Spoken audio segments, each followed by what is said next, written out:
CM Chandrababu Rayalaseema ద్రోహి అని మండిపడ్డారు అనంతపురం జిల్లా వైఎస్ఆర్సీపీ అధ్యక్షుడు అనంత వెంకటరామరెడ్డి. తుంగభద్ర శ్రీశైలం ప్రాజెక్టులు పూర్తి స్థాయిలో నిండినా ఆయకట్టు రైతులకు సాగునీరు ఎందుకు విడుదల చేయటం లేదని ప్రశ్నించారు. ఎల్నినో పేరుతో అన్నదాతలకు ద్రోహం చేయటమే కూటమి ప్రభుత్వ విధానమా అని అనంత వెంకటరామరెడ్డి ధ్వజమెత్తారు. శ్రీశైలం డ్యామ్ అనేది మనకు అలాగే కోస్తా ప్రాంతానికి కూడా ఆయుపట్టు లాంటిది కూడా ఇద్దరికి కూడా సాగునీరు తాగునీరు అందించేది ఇదంతా కూడా ఈవెన్ తెలంగాణ వారికి కూడా. ఈ పరిస్థితుల్లో రాష్ట్రంలో ముఖ్యంగా ప్రభుత్వం అనేది ముఖ్యంగా ముఖ్యమంత్రి గారు కానీ మంత్రివర్గం కానీ చర్చించి అన్ని ప్రాంతాలను సమదృష్టిలో తీసుకొని ఒక ప్లానింగ్ ప్రణాళిక రూపొందించుకునే దాని బదులు కేవలం మాటలకు మాత్రం పరిమితమైపోయి రాయలసీమను గాలికి వదిలేయడం జరిగింది. రాయలసీమకు మాటలు చెప్తా ఉన్నారు.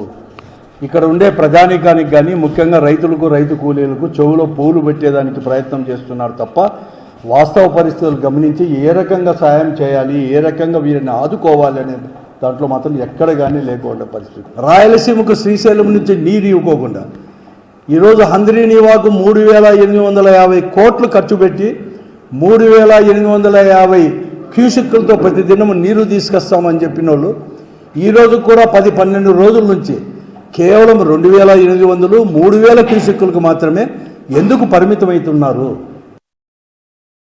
మరిన్ని అప్డేట్స్ కోసం ఛానల్ ను సబ్స్క్రైబ్ చేయండి. నోటిఫికేషన్స్ కోసం బెల్ ఐకాన్ పై క్లిక్ చేయండి.